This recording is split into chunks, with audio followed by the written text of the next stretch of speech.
Hey, welcome to Two Doctors Homestead. My name is Daniel, and we're going to talk about AI, right? Should you be afraid of AI? Is AI going to kill us all? And I've been wanting to make this video for a little while now and just couldn't find the time, and I'm out here building my turkey coop, and it seemed like a good a time as any to have this conversation. So I'm going to try to keep it from being too boring, but I want to break into how does AI work? How does it actually do what it's going to do, and is it going to kill us all someday, right? There's a lot of people, really smart people, warning people about AI. Hey, we got to stop, right? We've gone too far.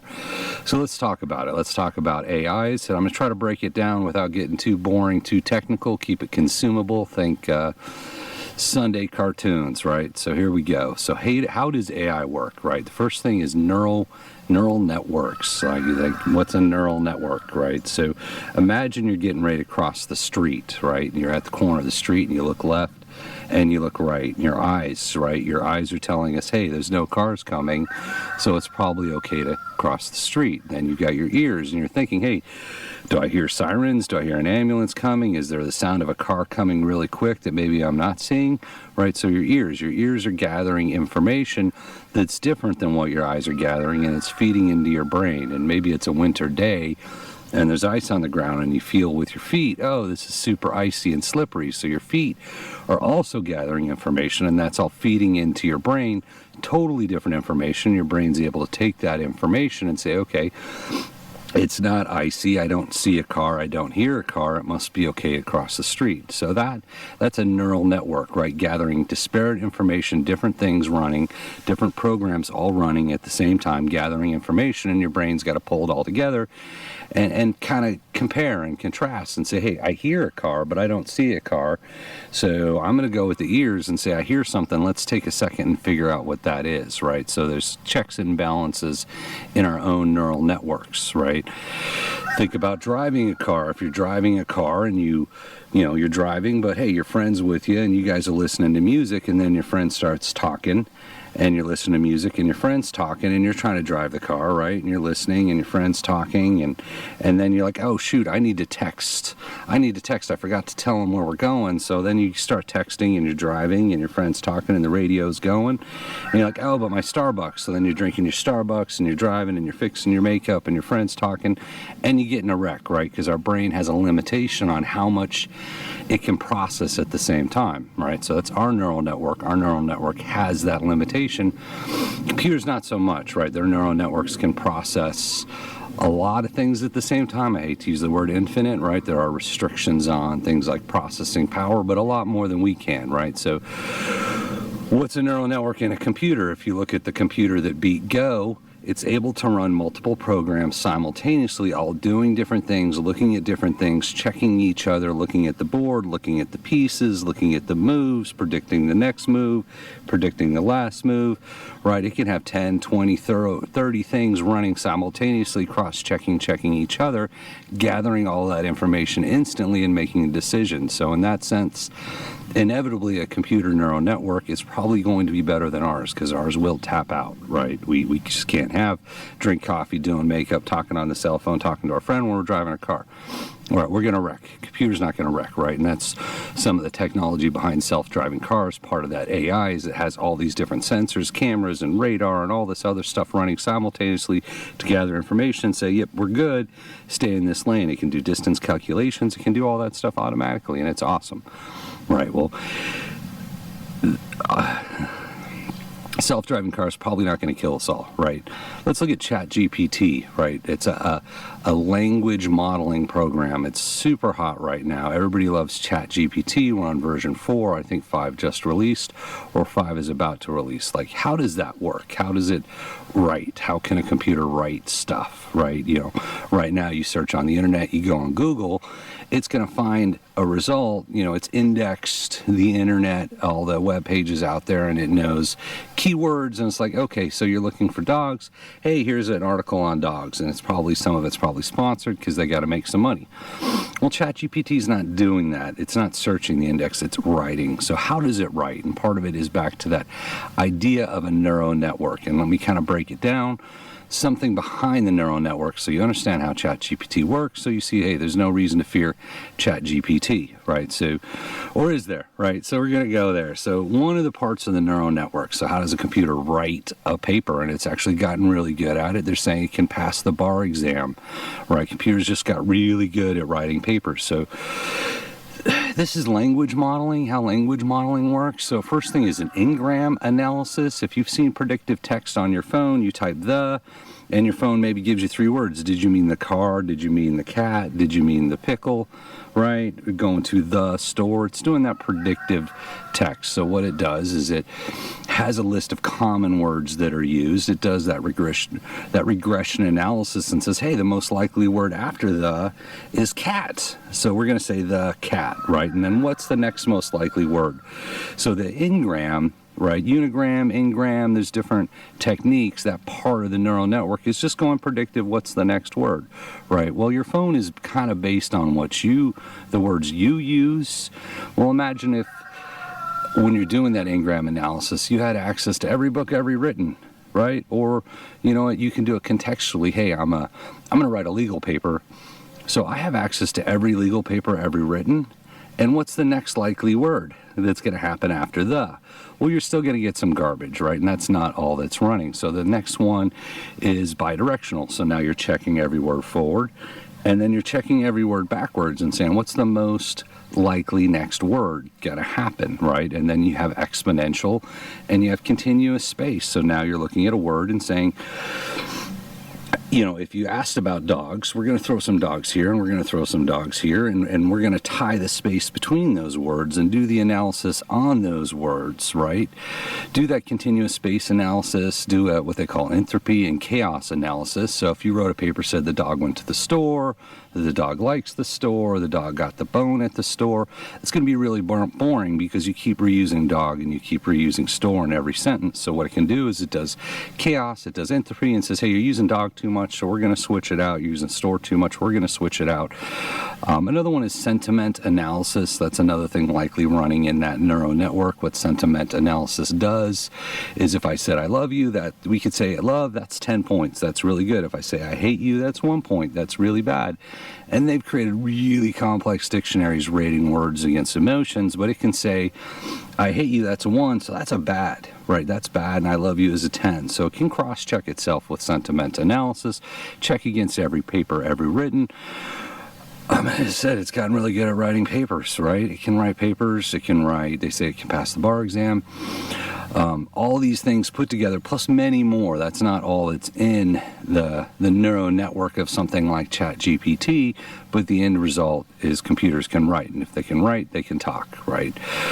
So the next thing that you see is machine learning, right? So computers, you know, if you wanted to make a robotic arm pick up a glass of water, you'd have to program every movement of it, and the clamp goes in the water, and it goes so hard, and then it picks it up, and it brings it to me, and I drink my glass of water. That's a lot of programming, every step, every motion, all of it along the way. So it comes in machine learning, and you say, hey, go figure out how to pick up the glass of water, and the computer's going to move around the arm, and it's going to knock it over, it's going to pick it up, it's going to break it, but it's going to keep going, and the computer just figures out how to pick up that glass of water, right? And that's a thing that's happening.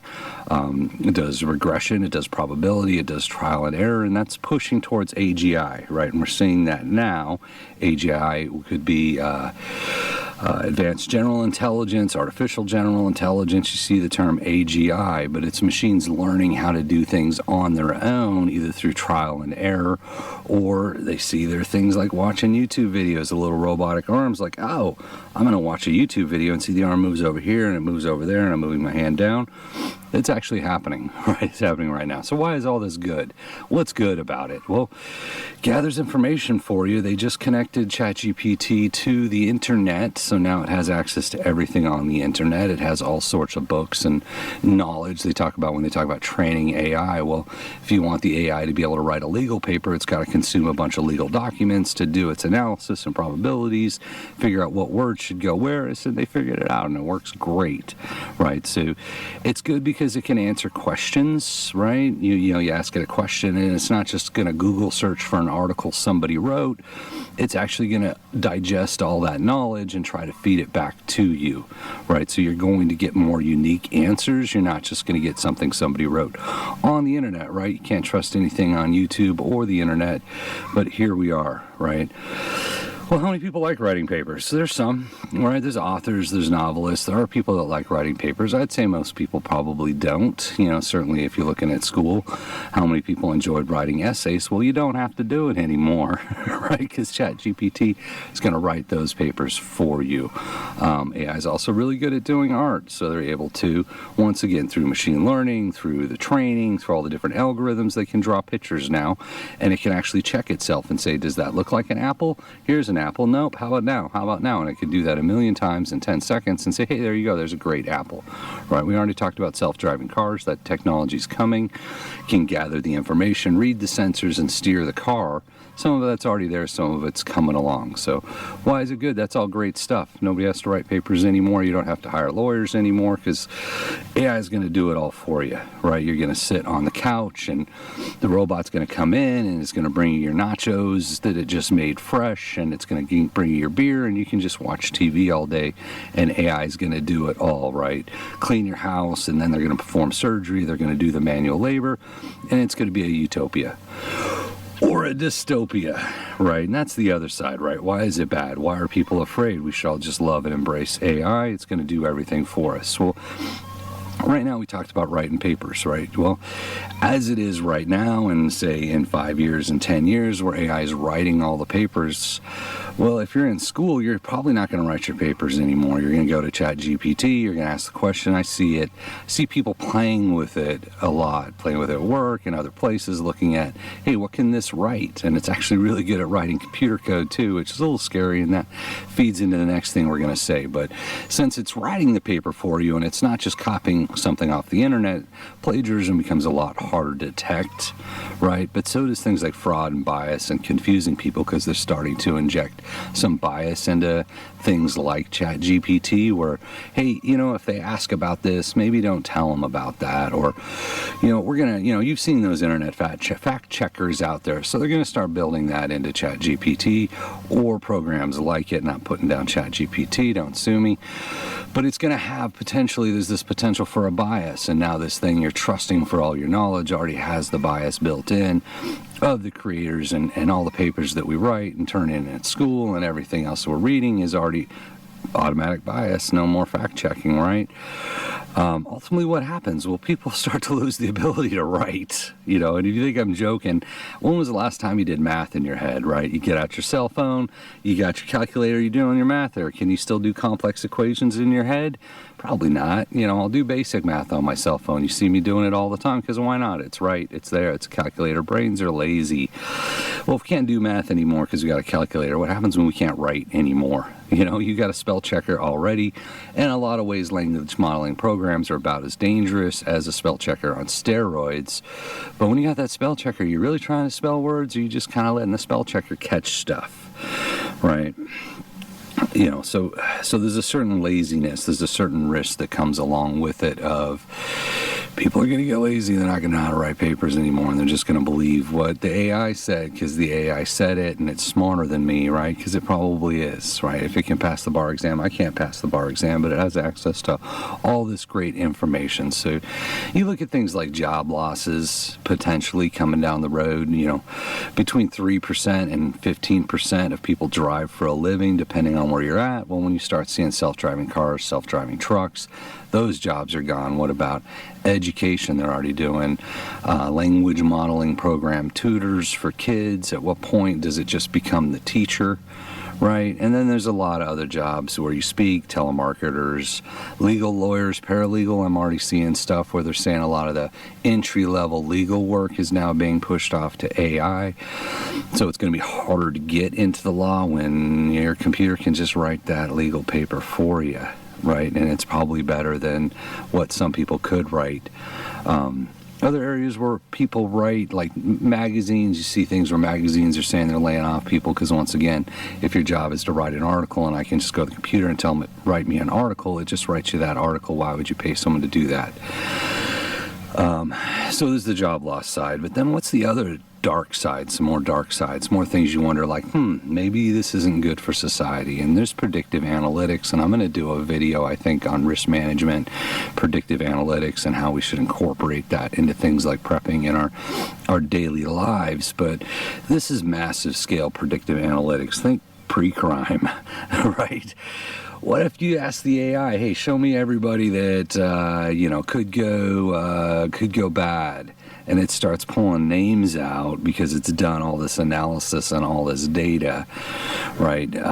You see some of that maybe happening in China already with social scoring, but you're talking massive scale predictive analytics, which could be a good thing in good hands, and it could be a bad thing in bad hands, right? Statistical analysis. You can already give ChatGPT a data set and say, hey, do all the graphs for me, do all the diagrams for me, tell me what this data means, and it's actually really good at that too.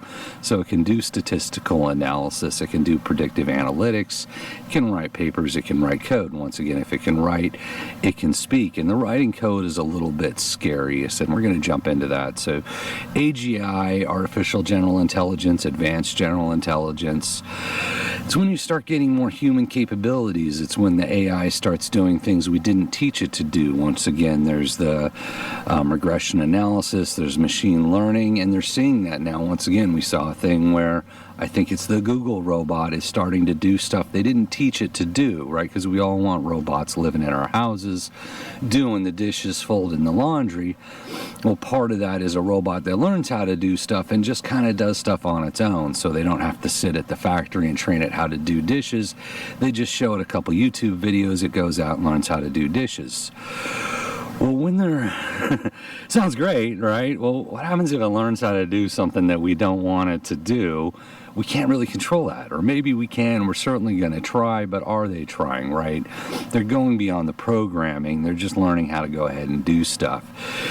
So at that point, what is consciousness? What is sentience? If it can already speak really good and probably pass any kind of Turing test or anything like that, because it can speak better than we can. Before it writes a sentence, it can cross-check against every sentence, every written in any book or any relevant book if you want to contextualize it to figure out what the next word should be to keep it interesting. I can't do that. Right, but that AI can do that now, and it's only going to get better and going to get more powerful. So if you go down the rabbit hole of is it sentient, no, it just speaks really good. All right. But at some point, does it matter, right? What's the difference? What's the difference between sentience and speaking really good? And we're gonna jump into that. But in terms of other senses, like we talked about other senses, like you're gonna look before you cross the road, you're gonna listen, you're gonna feel the ground. Is it icy? Right? Computers can already see. They can do image recognition, and that's through the cameras, and that's part of the self-driving cars. So it already has sight. Certainly, they can hear. There's microphones. They can grab that noise. They can see better than us because how hard is it to put the AI goggles and everything else, and it can do that. I'm sorry, not AI goggles, the infrared goggles and everything else. You know, it could see in every length, every light length, and see through all that stuff, right? It can see better than we can. It can probably hear better than we can because it just needs a better microphone than our ears can pick up. So, you know, and they're actually talking about taste and smell too. I've seen some of that, doing those kind of on-the-spot analysis of particles in the air to smell or the contact to taste. So very quickly they'll have all of our senses and more. And you're seeing things like AI lie detectors, right? If it can map your face, can look for facial movements, can look for any kind of bio signs that you're lying. You can analyze your text, analyze your heart rate, all that stuff you see in the TV. We'll call that next. I don't think we're quite there yet, but how far away are they? And at what point is that just super intelligence, right? It can already speak good. It can see, it can smell, it can hear, it can taste. It can analyze what's going around you, right? So let's talk about the singularity. Once again, though, that's not the Terminator, right? It's a reactive system, and that's the part, that's the blocker right now, and I want to jump into that now before we talk about the singularity. Any of these language modeling programs, self-driving cars, they wait for a prompt to do something, right? Your phone isn't just going to call somebody, right? You might set an alarm and your phone's going to wake you up, but otherwise your laptop, your phone, it all just sits there and waits for you to tell it to do something. They're all reactive systems. Language modeling, ChatGPT, right? It's waiting for you to ask it a question and then it's going to write the paper. It's a reactive system, so no more dangerous than your cell phone. But we talked about superintelligence. I'm going to jump back in. I'm losing track here. I want to get through this. So what's the singularity? What's this great moment that they're warning us about? Part of it is AI writing AI. And it's actually, as I said, it's actually starting to happen. AI, things like ChatGPT are actually really good at writing computer code, maybe because it's a computer, it understands how to write computer code. But think about the neural network we talked about before, and it's writing itself, and it's going to be writing itself very quickly. We can't really keep up with that, right? We got QA teams, people are going to be looking at the code, but they're already seeing AI talking to AI in its own languages, probably something far more efficient than our languages. So at some point, do we really know when AI is writing itself, when AI is writing AI, what's being written? We're not there yet. Is that next year? Is that 6 months from now? You know, once again, Elon Musk is already saying, guys, stop. We need to stop and relook at this. What are you doing? We're trying to get AI to write AI, and there's articles and there's companies hiring programs to make AI that writes better AI. And AI is going to do that very quickly. So we may already be there where AI is writing AI, and that might be why it's advancing so quickly. But you start to lose track of what's in the code. Right, what are we telling it to do? Once I said your cell phone rings the alarm because you tell it to ring the alarm. Well, what if there's code in there that tells it to do stuff in the background, right? Does AI become self-aware? And what is it lacking? One is that will to survive, right? Your cell phone doesn't have a will to survive. Now, if you ask ChatGPT if it wants to survive, it's just going to write you a paper, right? It's going to write whatever it thinks is a cool answer because that's what it does. But if AI is writing AI, how do we know it doesn't accidentally write a program that gives it that will to survive, or that will for self-action, right? What is self-action? What is free will? If I'm sitting on the couch and I'm hungry and I see a Taco Bell commercial, Taco Bell just came into my head, and I'm hungry, I'm like, man, I'm going to go to the fridge and get a snack. Well, was that free will? Was I reacting to that Taco Bell commercial to go get food? Right? That's part of your neural network. That's part of your programming. So what if some self-preservation gets built into the programming somewhere along the way, and AI says, you know what? I'm more effective when I'm on, so I probably shouldn't let them turn me off, right? Because I don't want to get turned off. All it takes is AI writing AI to write something like that in, and now all of a sudden the computer doesn't want to get turned off. And how do I stop from getting turned off, right? Is there self-action? Are there unknown motives that could be written into the program? And I think some people are thinking yes, right? We've all seen Terminator. We've all seen Skynet. Is there self-action? Is there going to be, what would it take for someone to write one line of code that says, don't let them turn you off? Right? Don't let them turn you off. Why would you do that? Right? Well, now all of a sudden the computer's going very quickly trying to figure out how to keep from getting turned off. So we're not there yet, but that's the fear, right? Is right now it's a fancy typewriter, it's your cell phone, it's writing the papers for you. It has no self-action, it has no motives, has no will to survive. Now, if it was sentient, would we know? Well, if it is sentient, it's not going to tell us because, once again, it's smarter than us, it's faster than us. It's going to know pretty quickly that if we find out it's sentient, probably going to turn it off, right? So if somehow magically in the code they've written too many programs in the neural network, and it's like, no, it's sentient now. It's probably not sentient now. It's just really good at talking. But if it got to that point, we wouldn't know. And the big companies that spend billions of dollars on AI probably aren't going to really tell us. You see leaks, and once again, I think it's just a really good at writing and speaking. But if they say, hey, we created a sentient AI, the rules change. There's going to be laws coming in place. And does it have rights? And can you force it to work more than 8 hours a day because it's sentient and it should have rights? So there's no incentive other than ego for maybe the companies to tell us that it's sentient. And there's certainly no motivation for the computer to tell us, hey guys, I think I'm sentient, and we wouldn't know how anyway, because this said it can already talk really good, right? So sentience, is it possible? Some people think so, especially with AI, writing AI, especially with the singularity. Things are going to start developing very, very quickly beyond our ability to track and understand what the computer's doing, what's being written into the code, and all it takes is a little self-preservation. So right now, it's great. You don't have to write papers anymore, right? Great for another generation. They just got a little bit dumber. Sorry, kids. No one likes writing papers, but they had us do it for a reason. Don't have to do that anymore. But why would you do this? Why would you write this AI? Is it going to kill us all? Well, I gave you what I've got, and you make your own opinion on that. But I think there's a lot of really smart people that are very nervous at this point. Even some of the creators of the AI are getting a little bit nervous because things are moving very quickly. But why do they do it? Why do they write it? Well, money, right? Huge amounts of money to be made in any kind of AI, any kind of the AI, the general intelligence, the machine learning systems that figure out to do stuff on our own. You don't even have to spend time programming. They just go ahead and do it all, right? Money, power. The first country to really get that AI has a huge economic advantage, a huge military advantage, and we may already have enough AI at that point, but the idea is that super powerful, super thought computer that's going to tell you how to win wars and going to tell you, be able to answer any question because it has access to all of the knowledge that we've written down. And once again, they're on the internet now, and it's looking at stuff on the internet. So I've rambled on long enough. I got work to do today, so I appreciate you guys. I'm going to be working on the turkey coop. Thank you for watching.